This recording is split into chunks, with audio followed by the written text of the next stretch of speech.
All right, today we're doing a soul level reading, a spiritual and psychological analysis of the great Carl Jung, the granddaddy of shadow work, and the protege, and in my opinion, superior who excelled his mentor, Freud. So in this video, we're gonna first go through the psychology. We're gonna psychoanalyze Carl Jung, get the astrology, his karmic energy, this path of his consciousness and where it was meant to go in that incarnation. And then the alchemy, the transformational process that would have aided his spiritual evolution in that incarnation.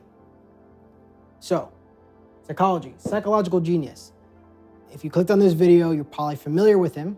So there should become no surprise that he was a genius, a true pioneer, probably the greatest mind to grace the psychological field. And nobody up until this point has even come close, in my personal opinion. He put Freud to shame. Freud's theories were like a high schooler compared to Jung's excellent, groundbreaking analysis of, parts work before parts work was parts work, incorporating mysticism and even astrology, the shadow, the anima, the animus, the archetypes, introvert, extrovert, transformational process, death and rebirth, alchemy, everything. He was the penultimate gold standard of a mind in the psychological field. I just had to give him his flowers because he's the GOAT, if you will. Mystic. Now, I don't think a lot of people will think of Jung as a mystic, but there's a reason why he's not taught in traditional psychological fields. Like when I was getting my psychology degree at university, we don't really talk about Jung a lot because he took a more philosophical and even esoteric spiritual approach in the way that he would analyze people or talk about psychology. And if anything, he was more of a mystic than a scientist. And I'm going to tell you why I believe that when we look at the astrology. So stay tuned. Hyper-analytical. So despite his philosophical leanings and his mystic capabilities, Jung was hyper-analytical, very left-brain thinking. He definitely had a creative perspective or energy, but the majority of his work was him essentially using his intellect to discern, break apart, and put back together the psyche and understanding it from the ground up, piece by piece. This can be good and bad. It has its benefits. I think that was the role he was meant to play in that incarnation. So for some people, it can become a crutch or a negative, but that was something that Jung, I believe, was meant to incorporate in his work to reach the masses and not be so esoteric and distant from mainstream thought. Essentially, he used his hyper-analytical mind to break through the noise in mainstream psychiatry and psychology. All that aside, he did have his flaws, and we'll get into that at the end of the video with the alchemy section more deeply, but he definitely had a superiority complex. You can tell the way he approached even talking about indigenous people and shamanism and alchemy, that there was a level of superiority and arrogance because he had a very distant relationship with these concepts. He never really actually sat in plant medicines or was interacting genuinely with shamans or these indigenous people. It was kind of a Western perspective analyzing these people. And so you can kind of see as he develops, he becomes more humble, but through a lot of his career and a lot of his life, there was this conventional white Western European guy analyzing things that he's not fully understanding because he hasn't experienced it directly. Astrology. So, what does Carl Jung's chart tell him about his spiritual evolution, his karma, what he was meant to be accomplishing in his incarnation?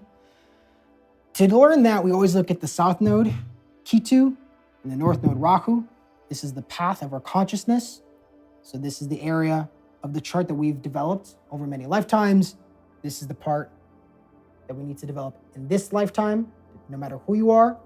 His was in Libra, his Ketu, so that means he had a lot of experience in trade, exchanging with other people, gaining knowledge and understanding and benefiting from other people and their resources and tools and things like that.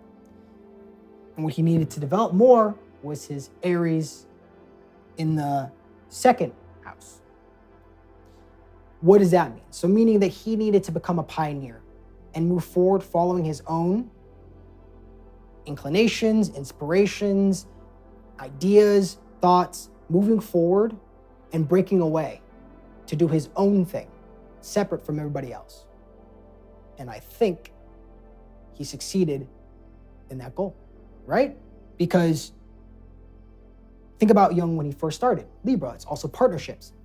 Where did he start off? Well, he was a psychiatrist, he went to school, he was exchanging ideas with other people in social environments, talking to other people, talking with clients, talking with professors, and then eventually pairing up with Jung, being his protege, right?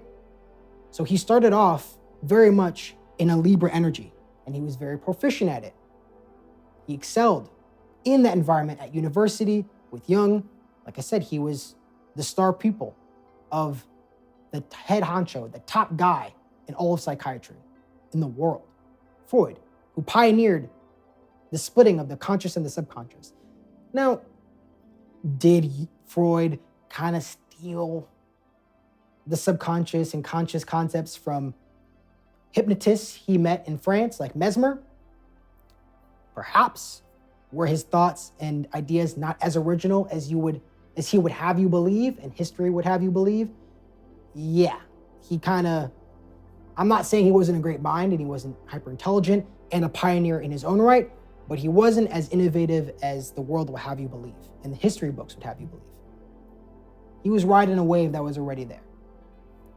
He also has Jupiter with his Ketu. And when you have Ketu and Jupiter together, you inherently have a strong sense of philosophy, spirituality. This is the reason why I think that he was a mystic in many past lives. It's also in the 8th house, death, rebirth, transformation. Also, the 8th house is mysticism. It's a mystic, occult, esoteric house, hidden house of these things like shamanism, death and rebirth, transformation, alchemy, all 8th house. So he came into this incarnation with a lot of experience in alchemy, mysticism, spirituality, philosophy. That was his comfort zone. This is his karmic spiritual comfort zone. Even 8th house can be astrology as well. He never fully got into astrology, but he had claimed that he wished he had, and he actually incorporated it in his work. People don't know that. Yes, Carl Jung incorporated astrology in his work, and he claimed near the end of his life that he wished he had pursued it deeper and further. I agree. I wish he did the same, but that's why I'm doing it, because I'm a student of Jung. I love him. I think he's amazing, great mind, and I also think astrology. And I got into it at first through him, kind of through my dad too, first, but I really started to see it as this useful tool in healing and transformation and guiding and counseling through Jung, and then through meeting friends who did astrology.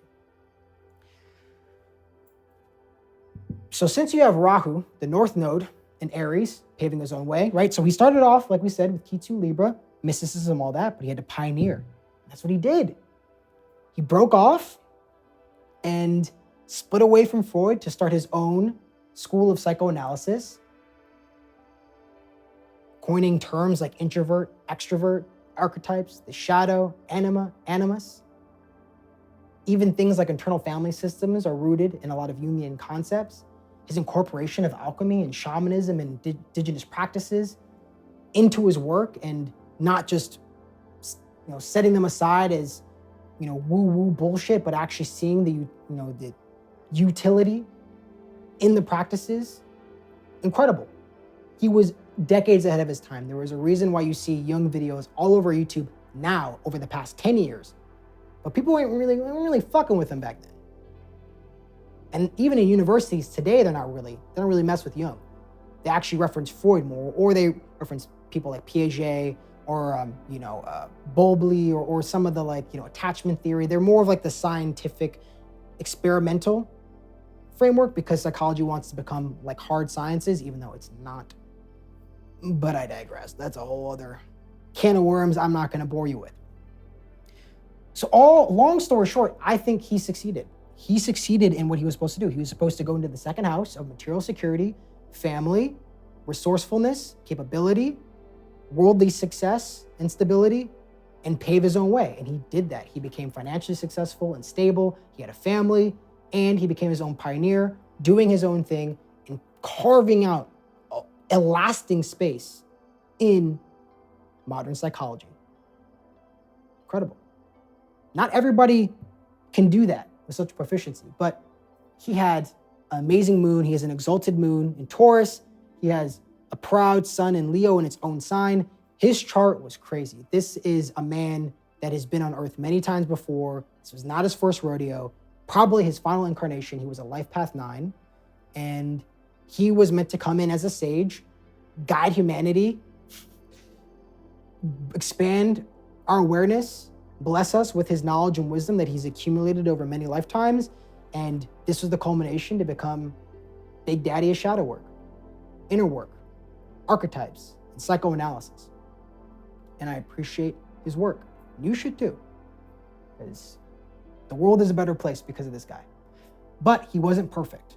And there's things that he could have done in his incarnation that would have made his life better, in my humble, personal opinion. Plant medicines, he talked about psychedelics, he alluded to them, he never tried them himself. He was already pretty out there, pretty kooky. He was more than mentally robust enough, though, to try it out, to experience it so he could have a more of a direct experience and a deeper understanding, a more lived understanding of these things he's talking about, especially going and sitting in medicine ceremonies with shamans would be very powerful. I think he could have went the whole gambit. San Pedro, ayahuasca, peyote. I'm trying to see if I'm forgetting it. Maybe even the God Bomb, 5-MeO, DMT with the toad. He probably could have done that as well. That might have been overkill. I haven't tried it yet. I probably will at some point, so I'll let you know. Even Ibogaine. He could have experimented, not doing too much of it, but he was more than mentally robust enough to try it out, to really fully understand what he was talking about. He could have done without LSD. Oh, psilocybin would have been amazing as well. So all the plant medicines, but like LSD, Molly, MDMA, that stuff, ketamine, he wasn't missing out on anything. And neither are you if you haven't tried them. And not saying that you should be doing plant medicines though. It's not for everyone. I just think that Jung, who talked about plant medicines and psychedelics and had his own opinions, would have been better if he actually had direct experience with it, to come from a more lived experience. Astrology, he had claimed, this is me just kind of going off what he said himself. He wished he had learned more astrology during his time. I think it would have been a profound addition to his work. He already kind of used it, but he didn't, in my opinion, go deep enough, and he would agree. And then finally, faithful father. So this is probably the main flaw of Jung that not everybody knows about, but he was, he was a fuckboy, pretty much. He was a womanizer. He had multiple partners outside of his marriage. He was married with kids, but still slept around, would have side chicks. The man had a roster in the 50s. He was living large. So I never condone that. I think that our spiritual evolution has always benefited from monogamy, from focusing on one person and exchanging energy with one person. So you're not taking on more karma, more energy, and distracting yourself from really seeing God and the divine in your partner, in your spouse. You're doing yourself a disservice and the other person a disservice. So that's my recommendation. And that would have benefited him. He also was a distant father. I believe he did have one child that was his favorite, that he probably saw as a protege. For the most part, his family, his children said that he was distant. He wasn't the kindest father, kind of an egomaniac. I mean, you got the Saturn-Sun opposition. Diddy has this. Not saying he's like Diddy. I'm just saying that, if you have a Sun-Saturn opposition, you're going to be arrogant. You're going to have a superiority complex. You're going to have to be, self-absorbed. And he definitely was.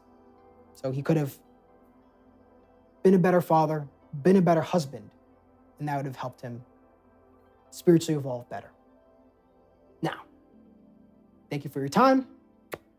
Please, if you like the video, like and subscribe. It really helps me out. I love making these videos, but getting more traction, getting more views really is beneficial for myself and the channel.